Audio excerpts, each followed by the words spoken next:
EU technocrats trying to install a post-Brexit ambassador in London have been lambasted as unbearable and megalomaniacal by a French MEP.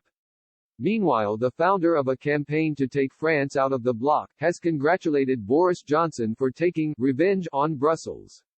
The UK and the EU are at odds over the British government's refusal to grant EU representatives full diplomatic status in London after Brexit. EU Ambassador João Vale de Almeida and his team have not been granted the same status as it gives to envoys of countries, on the basis that the EU is not a nation-state.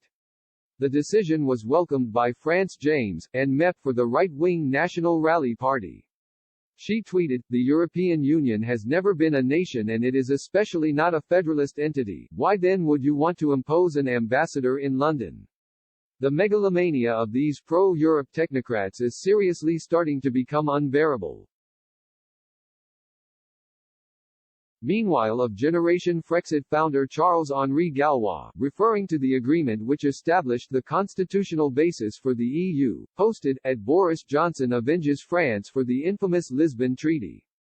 The United Kingdom refuses to grant the same diplomatic status as that of a state to the EU ambassador since it does not consider the EU to be a nation-state. Thanks to him. Frexit #Let's take back control." Speaking this week, Prime Minister Boris Johnson's spokesman said, "The EU, its delegation and staff will receive the privileges and immunities necessary to enable them to carry out their work in the UK effectively. It's a matter of fact that the EU is a collective of nations, but it's not a state in its own right." The European Commission, which is the EU 27's executive body, has pointed out the EU's 143 delegations around the world had all been granted a status equivalent to that of diplomatic missions of states.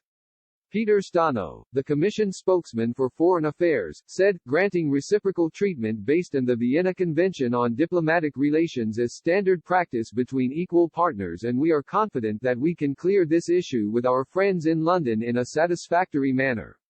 When Britain was still an EU member, it had been supportive of the diplomatic status of EU delegations, Mr. Stano said.